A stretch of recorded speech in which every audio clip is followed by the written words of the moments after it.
क्या वक्फ संशोधन बिल बेअसर हो गया है? जिस तरह के बदलाव इस बिल में किए गए हैं, क्या उसकी वजह से बिल की जो उपयोगिता बताई जा रही थी वो खत्म हो जाएगी? ये बात इसलिए कही जा रही है, इस पर चर्चा इसलिए हो रही है क्योंकि जेडीयू ने जो सुझाव रखे थे जेपीसी के दौरान इस बिल को लेकर उन सुझावों को मान लिया गया है। वो सुझाव क्या-क्या हैं और उससे क्या असर पड़ जाएगा, ये मैं आपको बताती हूँ। पहला सुझाव था कि कानून को पिछली तारीख से लागू नहीं किया जाए, जो कि जेपीसी के दौरान जेडीयू की ओर से ये बात रखी गई और इसे सरकार ने मान लिया है। अब इसका असर क्या होगा वो आपको बता दें।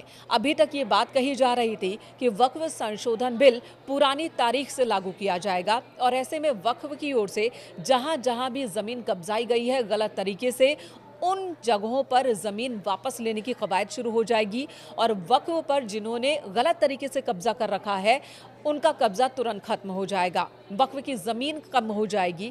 लेकिन अब जब ये पुरानी तारीख से लागू नहीं होगी तो इसका असर कम हो जाएगा। इसलिए लोग कह रहे हैं कि वक्फ संशोधन बिल वो बिल है, समझिए वो शेर है जिसके नाखून तोड़ दिए गए हों। हालांकि सरकार का कहना है कि ऐसा नहीं है।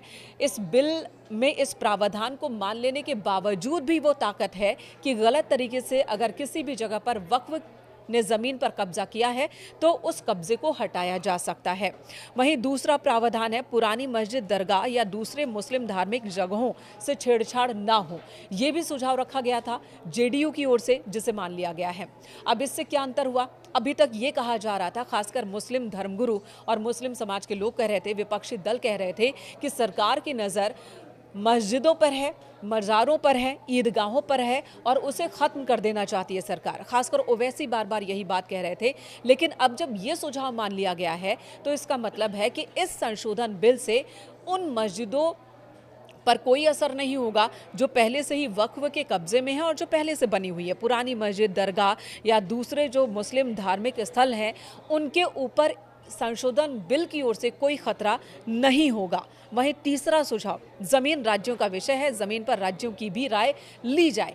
इस सुझाव को भी मान लिया गया है। नीतीश कुमार की पार्टी ने यह सुझाव रखा था और सरकार ने उसे मान लिया है। अब इससे क्या अंतर हो जाने वाला है? इससे अंतर ये होगा कि इस बिल की वजह से तुरंत जमीन के किसी भी मामले में एक्शन नहीं होगा और वक्फ से जुड़ी किसी जमीन पर जब कोई चर्चा हो रही होगी, किसी मामले में सुनवाई हो रही होगी, कोई फैसला लिया जाना होगा कि वो संपत्ति, वो जमीन वक्फ के हिस्से में रहे या ना रहे, वक्फ से अगर वो बाहर निकलती है जमीन तो उस पर कब्जा किसका होगा, तो इसका फैसला लेते वक्त राज्य सरकार की सहमति भी लेनी होगी। राज्य सरकार से रायशुमारी करके ही कोई फैसला लिया जा सकता है।